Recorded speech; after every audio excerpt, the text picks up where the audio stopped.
Hello students, this is Dr. Anita Papavatani from New Hope Academy and Clinic, Banjara Hills. Hope you are spending your valuable time by studying and doing hard work. Today we are learning about COC, that is contraceptive pills. Hope this video is useful and informative to you. Today we are learning about combined oral contraceptives. The combined oral steroidal contraceptive is the most effective, reversible method of contraception. In the combination pill, the commonly used progestins are levonorgestrel or norethistérone, and the estrogens which are principally used are mestranol or ethinyl estradiol. Currently, lipid friendly is third generation. Steroidal contraceptives are again divided into oral, parenteral, device and patch. The oral contraceptives are combined preparations which are monophasic, biphasic, triphasic, emergency. Again, they are divided into single preparations like progestin only pill, estrogen only pill, which is the emergency contraception. The parenteral are injectables, DMPA, combined once a month injection. There are implants which are Implanon, Norplant, LNG rod. The devices are vaginal ring, transcervical are Assure. The patches are transdermal. Drosperinone, which is an analog of spironolactone, is used. It has anti-androgenic and anti-mineralocorticoid action. So it cannot be used with renal, adrenal or hepatic dysfunction. Mode of action. The probable mechanism of contraception are inhibition of ovulation. Both the hormones act on the hypothalamo-pituitary axis. Estrogen suppresses follicle stimulating hormone and prevents follicular growth, and progestin suppresses luteinizing hormone and prevents ovulation. Depending on the amount of estradiol and the type of progestin, the pills are defined as first generation, second generation, third generation and fourth generation. The gonadotropin releasing hormones from the hypothalamus is prevented through a negative feedback mechanism. There is thus no peak release of FSH and LH from anterior pituitary. So follicular growth is either not initiated, or if initiated, recruitment does not occur. There is no ovulation. Producing static endometrial hypoplasia. There is stromal edema, decidual reaction and regression of the glands, making endometrium non-receptive to the embryo. Alteration of the character of cervical mucus so as to prevent sperm penetration. The mucus becomes thick, viscid and scanty. Again, it probably interferes with tubal motility and alters tubal transport. Thus, even though accidental breakthrough ovulation occurs, the other mechanisms prevent conception. Estrogen inhibits FSH rise and prevents follicular growth. It is also useful for betal cycle control and to prevent breakthrough bleeding. Progestin's anovulatory effect is primarily by inhibiting LH surge. It is also helpful to counteract the adverse effects of estrogen on the endometrium. It is also responsible for the changes in cervical mucus. So, when we are prescribing contraceptives or contraceptive pills to a lady, how do you make a firm decision whether to give the pills or not? There are several criteria we should look in a patient before we prescribe contraceptive pills. We should take a detailed history and do a general examination. The detailed history should be thorough, taking special care to screen cases of headache, migraine, examination of the breasts for any nodules or lumps. We should take the patient's weight into consideration, and also the blood pressure is to be noted. When we are prescribing a pill, new users should normally start their pill packet on the first day of their cycle. One tablet is taken daily, preferably at bedtime, for 21 days. It is continuous for 21 days and then have a 7 days break. With this routine, there is contraceptive protection from the first pill. Next pack should be started on the 8th day, irrespective of bleeding.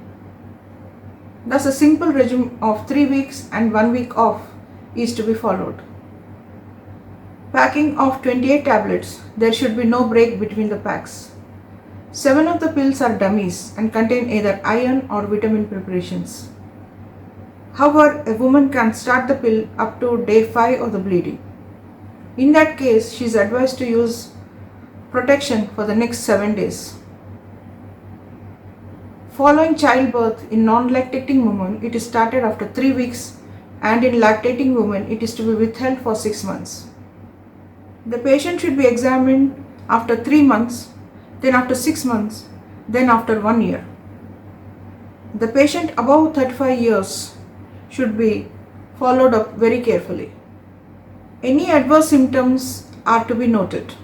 Examination of the breasts, weight, blood pressure recording, and pelvic examination, including cervical cytology, are to be done and compared with previous records. Missed pills. Normally, there is return of pituitary and ovarian follicular activity during the pill-free interval of 7 days. Breakthrough ovulation may occur in about 20% of cases during that time. Lengthening of the period, pill-free interval, due to omissions, malabsorptions, vomiting, either at the start or end of the packet, increases the risk of breakthrough ovulation and therefore pregnancy. Management. When a woman forgets to take one pill, she should take the missed pill at once and continue the rest as scheduled. There is nothing to worry. When she misses 2 pills in the first week, she should take 2 pills on each of the next 2 days and then continue the rest as scheduled. Extra precaution has to be taken for next 7 days. If 2 pills are missed in the 3rd week or more than 2 active pills are missed at any time, another form of contraception should be used for the next 7 days.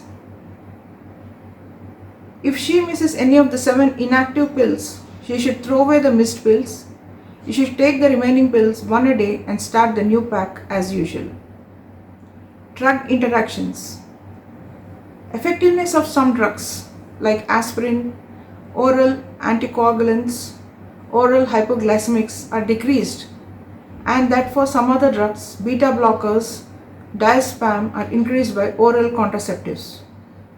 Additional contraception. To ensure 100% efficacy, additional mechanical contraceptives are to be used in the following circumstances.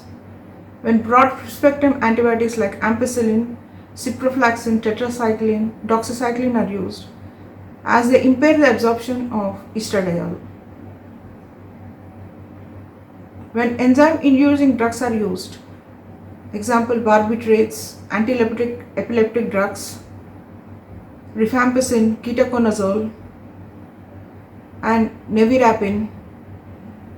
Under such circumstances, high dose preparations of ethinyl estradiol of 50 micrograms or more are to be used to counterbalance the increased liver metabolism.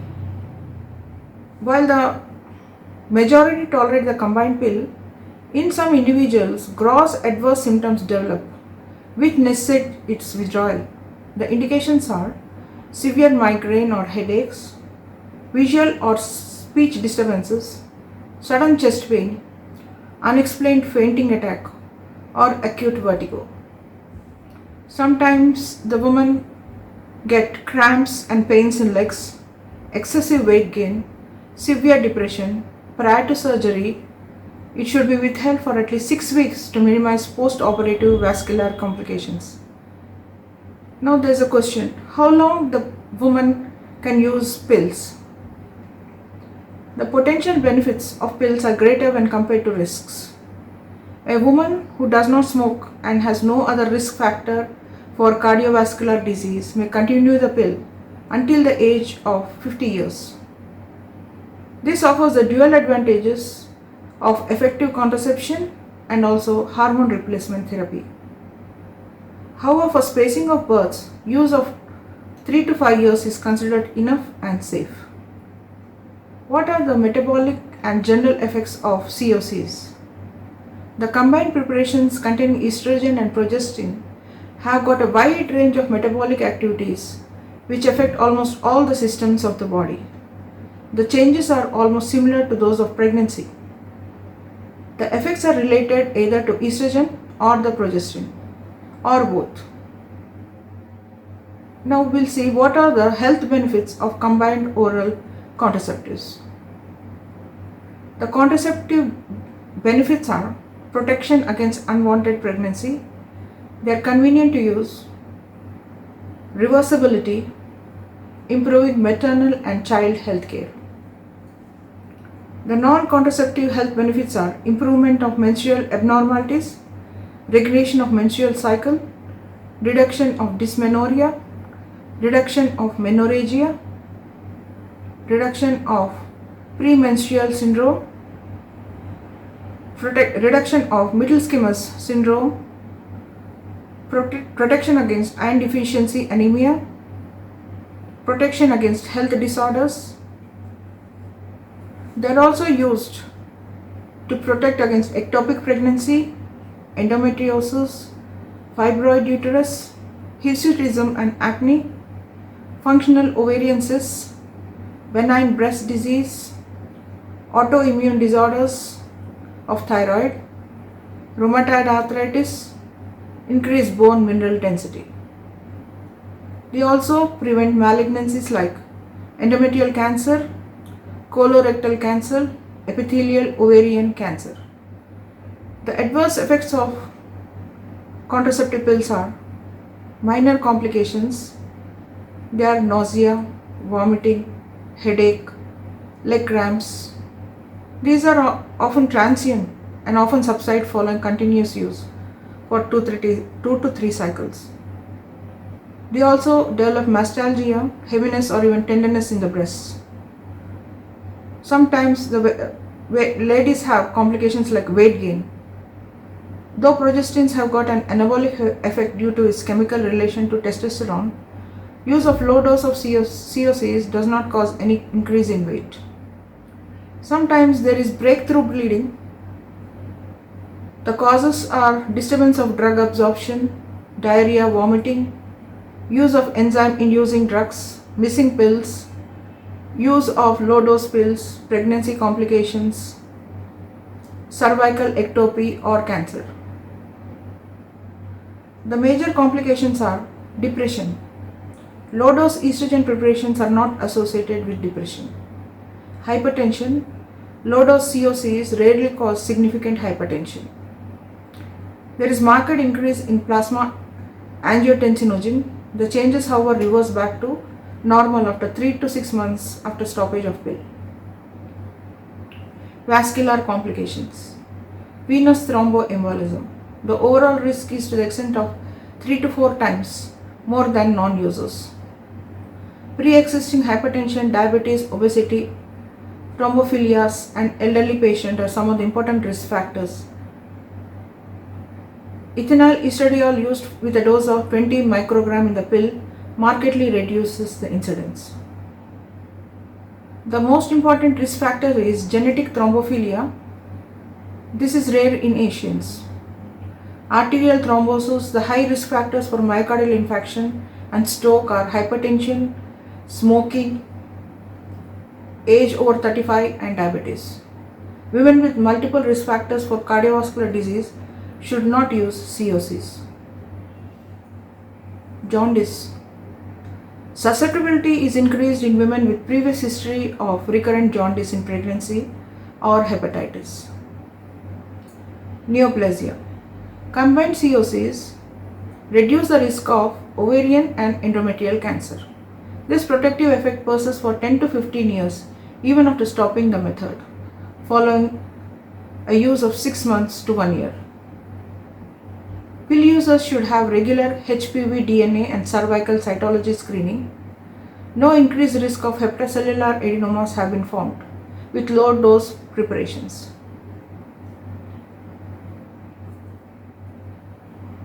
Death. Risk of death for a woman using COCs is about 1.5 per 100,000 users. It is significantly low. What are the metabolic effects of COCs? Progestins impair glucose tolerance, promoting insulin resistance and hyperglycemia. Low-dose COCs have no effect on insulin or HbA1c and fasting glucose levels. Protein. Estrogens have got some stimulatory effect on the hepatic secretion of many proteins. The level of sex hormone binding protein SHBG is increased. The effect on lipids is plasma lipids and lipoproteins are increased. Total cholesterol and triglycerides are increased. Low dose estrogen increases high density lipoprotein HDL cholesterol and decreases low density lipoprotein LDL cholesterol, thereby exerts its protective effect against atherosclerosis.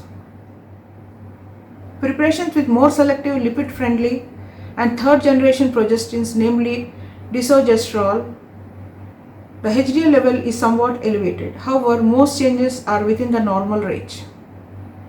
Vitamins and minerals. Vitamin B6, B12, folic acid, calcium, manganese, zinc and ascorbic acid levels are decreased, while vitamin A and K levels are increased. My advice to all the young women is, already we are going through times of adversity. We are exposed to a lot of stress in the society, and not to forget the genetically acquired diseases. There is not much orientation for exercise and not very good knowledge of good food. So in all these circumstances, if the lady is taking a steroidal preparation every day, which can enhance her blood pressure, increase her chances of getting a cardiovascular disease, increase the chances of getting clots in the blood vessels, and also increase risk of weight gain. Instead of taking a steroidal tablet every day and risking their health for so many complications, I usually advise the young ladies to go for the safe period of the cycle. The safe period, as you know, if you have regular periods and if your period is starting on the first of the month, the first 7 days are considered to be infertile. Then you can count from the 8th day to another 10 days to be fertile. And the last 10 days again are infertile. So if you can go through this safe period and make it a regular cycle in your life, it can be more favorable for your health.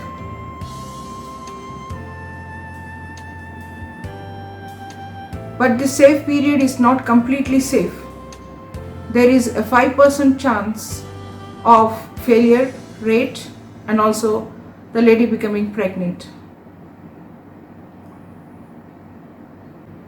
Thank you for watching this video. Hope it was useful and informative to you. If you have any doubts, please contact me. Thank you.